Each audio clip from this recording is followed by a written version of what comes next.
Hello virtual dreamers, Gregory here, and welcome to the Prologue, a weekly series of videos where I document my activities, track my stats, and complete quests, all for the sake of creating my dream virtual reality rig.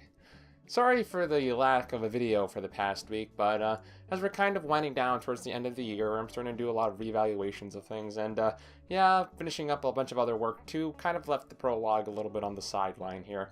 But hopefully we'll be able to keep up with the data that came up recently, and especially since we're about to have another little bit of a dip. So yeah, I just wanted to forewarn you everybody, this is going to be the last Prologue for 2018. We're going to be coming back in 2019. Main thing being that I just want to take some time towards the end of the year just to wrap up loose ends without having to spend too much time thinking about and just preparing all these videos.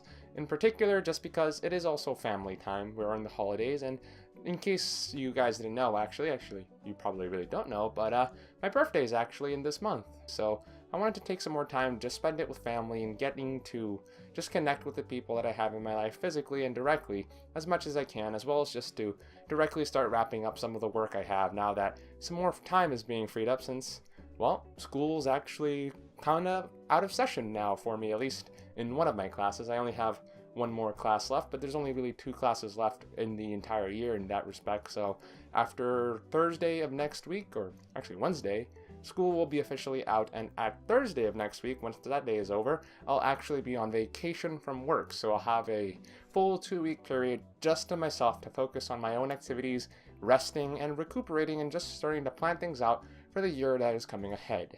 To let you all know how I did on the last quest, I am happy to report that the quest has been completed! Been a little while since I got a chance to really let the voice go up during that, but yeah, everybody, I managed to successfully go ahead and take the test. As for how I did, honestly, I don't know. I know for sure it wasn't a complete breeze. There were certain parts of it that actually were a little bit challenging for me. But at the same time, there were also parts where I was just completely coasting and I felt like nothing.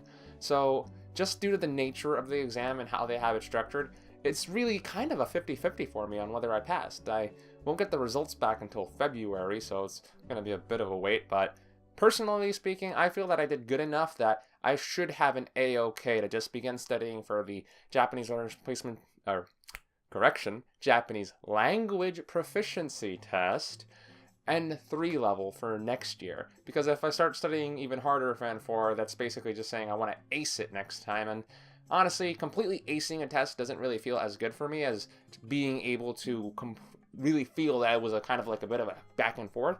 Because when you ace a test, that basically means that you're not challenging yourself. So it's worth noting, everybody, I don't have any formal education in Japanese. I haven't gone to school for it. I haven't had a bunch of Japanese friends to talk to. None of my family is Japanese. This has basically been just some kid fumbling about, going through the internet for a while and then turning into an adult that keeps on doing more or less the same thing. This year was a little bit different, of course, because I did have a much more regimented manner of studying. I've basically been spending the rough equivalent of a full class day every single day in terms of time just studying Japanese. And I really do feel that had I not done that this test would have been a very different animal, and I probably wouldn't have done anywhere near as well as I actually did.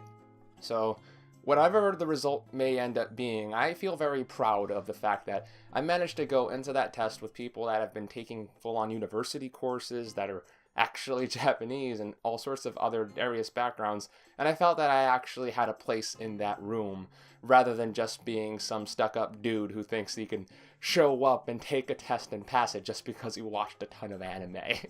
So yeah, everybody, I feel really good about my chances. If I fail, it's unfortunate, but if I pass, well, let's just say that's a very big vindication for me and just another go-ahead to keep on fighting. But yeah, my studies for the Japanese language proficiency test level N3 have already begun, and I'm really looking forward to all that I'm going to learn and accomplish in the next year coming up. Which, on that note, everybody, 2018 is about to wrap up. I already mentioned it, but this is going to be the last video for the year on, at the very least, on the prologues. And yeah, it's just an interesting feeling, honestly, because depending on what your year has been like, you may have a different impression of this whole wrapping up of the year at this point, just because sometimes a year treats you very well. You end up just loving how it went, and you're lamenting that it's going to go by, or you end up having a terrible year, and you're just like, oh, thank goodness, it's just over. And it's like, yeah, this is the time of the year where you just start reflecting on what happened and how you really personally feel about what went on. And for me personally, it's a very interesting year because, if I'm being honest, nothing really big happened, so to speak.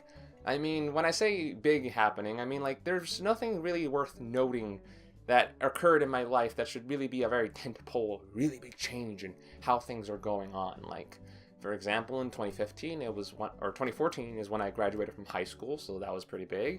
2015, I got my first day job. 2016, I went to Japan and started college. That's pretty big. 2017, I got the Nintendo Switch and I went to Dominican Republic, my family's home, or my father's home country. And yeah, compared to all that stuff, 2018 had almost nothing worthy of note, but at the same time, it also feels like it's one of the biggest years I've had in my entire life. So how do those contrasting points of reference kind of come about? And I think the answer to that is fairly interesting in that it came about through my own efforts. This has been the year where I really decided to have a conversation not with the people around me, not with the world, but with me, where I started to directly address some of the things that I feel I've been doing wrong for a very long time, and where I really do feel that I've managed to change a lot of things in my own life for the better. I've managed to keep off most of the weight that I managed to lose last year. I mean, I gained a little bit of weight and I still kind of want to go a little bit lower, but at the same time, I feel that just being able to stay in a relatively healthy range as I've done so far is an accomplishment worth noting for somebody who's lived the majority of their life being obese. And I also managed to use the whole grand quest of getting to 20% body fat to actually start lifting and doing some weight training. I started out this year being able to do a big fat 0 push-ups. Period. That was yeah, that was disgraceful, and yet right now, if you ask me to drop and give you 10, that's not really much trouble, or 20 might not even be, depending on the day, that much trouble. I honestly do think I could have improved a lot more, but I'm not going to complain too much about what I can do, and I personally think that managing to get my curling up to around 40 pounds an arm at the time of this video feels like an accomplishment I should be proud of, and I should just take my time with this stuff, because again, I'm not really well versed in the world of fitness. I'm not too sure what the standard is, what's impressive, what's not impressive, but I'm just glad that I managed to beat myself, if you can understand that kind of idea. And I'm really looking forward to what I want to do next year, because I really want to keep going along this path. Yeah, it's been an interesting year in that respect. The other respects that have been fairly interesting as well have just been my own scholastic journey. The courses I've taken this year have been much more interesting to me, personally speaking, and I feel that I've been able to get a little bit more out of them, with a few exceptions here and there, but the big thing that's coming up for me is that at this point, most of the basic kind of courses that I have to take are almost all gone. There's still a kind of like workshop course as well as another electronics course that I have to take, but going forward, most of the courses I'm working with are basically in the concentration step of my educational process, which essentially means I'm finally going to get into drilling into the fun stuff of my degree, which is effectively, robotics, programming logic boards, the project design course, just working with circuitry and stuff like that. It's really going to be an opportunity for me to actually get a bit of formal training and some of the meat and potatoes of what I'm very likely going to spend a significant portion of my life doing.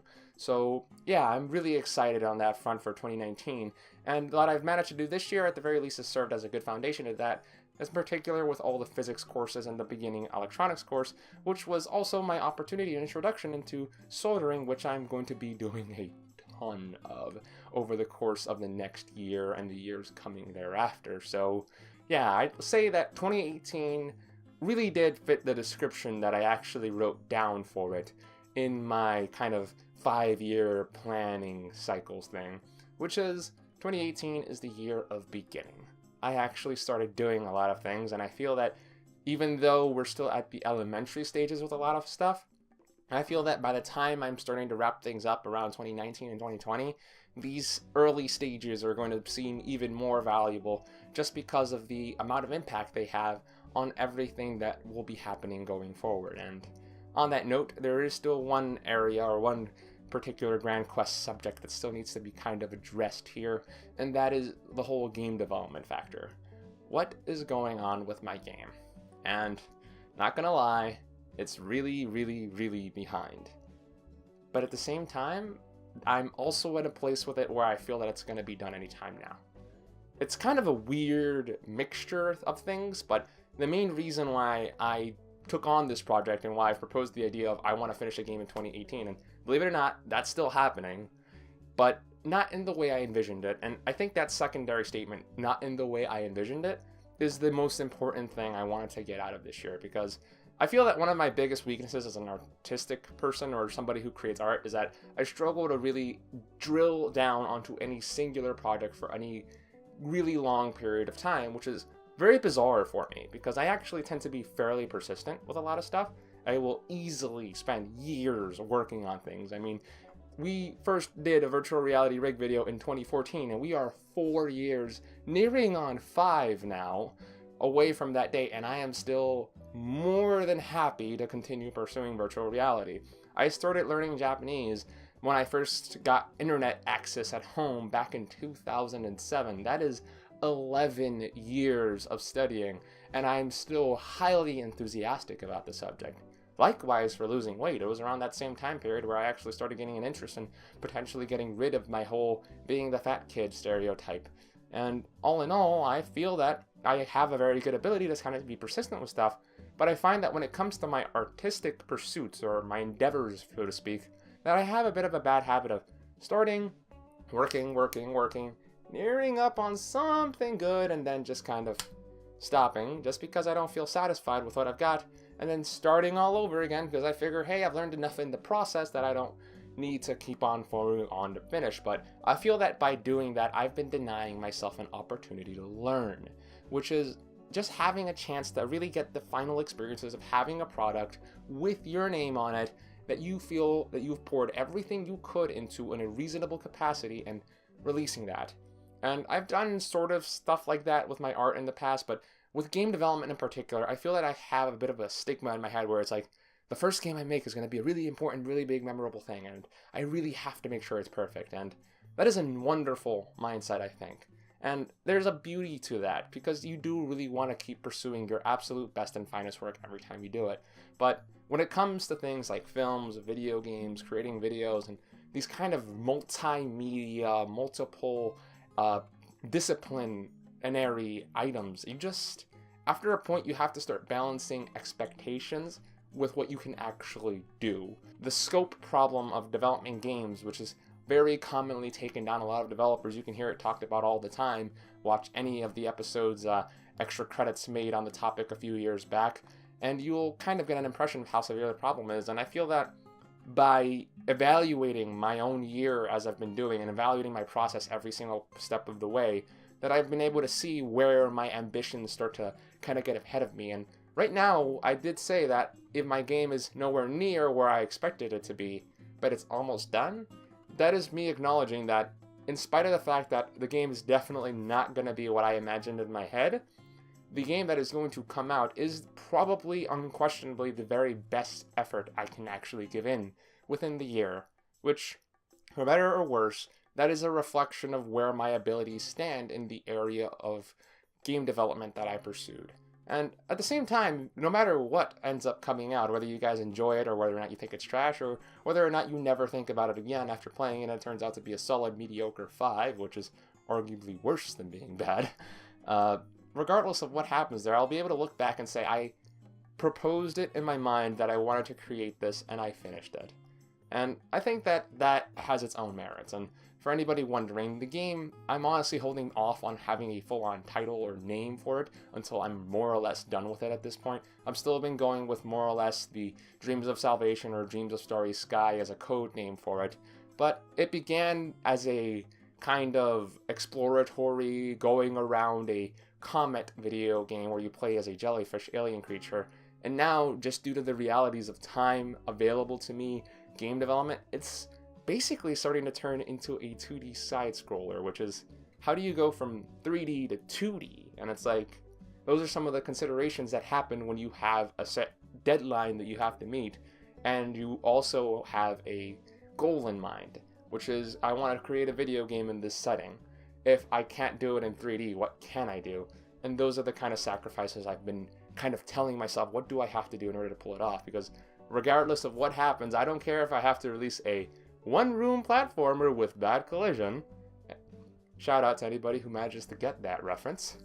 But yeah, if I have to do that, then that is what I'll have to do. But I think I can still be proud of that just because it's what I could do. And I think that what you can do at any given moment in time will always be almost worse than what you can do later, at the very least from an intellectual perspective. But I just want to know that this is where I'm at, so that when 2019 comes and I start working on my next project, which I already know is going to be way better than what I'm doing right now, I can feel proud that at the very least I can say, hey, this was my first game. It's not as good as what I can do now. It's not a reflection of what I can do now, but it is a reflection of what I could do then. And having a picture, or in this case, a physical playable manifestation of your ability during a time period under certain conditions, I think that has value, and I can't wait to give everybody the opportunity to see what that's like. So you can either praise or trash it, however you see fit. Well then everybody, that just about wraps it up for this year's prologue. The quest for this week is actually going to be non-existent. Yeah, that's right, no quest. Because I really do want to sincerely just keep resting and focusing on the grand quest for the year, because I still need to get that game done, and I feel that if I start adding on more extraneous quests, that it'll kind of get complicated. So if you guys really want to have a quest up here, we'll just put it up there. Finish your game, however it may turn out. That is my quest. Well, everybody, doesn't really get much more simple than that, and thank you very much for watching this video. If you want to keep up to date with the latest happenings and goings-on, just check out my Twitter over here. That's where I really mostly post all this stuff, just because it's so snappy. You just get the information out there. And don't forget to hit us up on the Discord server. There's plenty of like-minded folks like me and you and everybody else who's kind of got an interest on virtual reality technology and all that for the Virtual Dreamers YouTube channel. So yeah, click on the link down below in the description in order to get an access code in order to get in on the action, everybody. Yeah, I'm starting to kind of ramble on over here, everybody. Remember, links are always down below in the description, and you have all of these kind of reference point up here. So thank you very much, everybody, for watching this video. Till next time, my fellow adventurers and dreamers, this has been Gregory, logging out.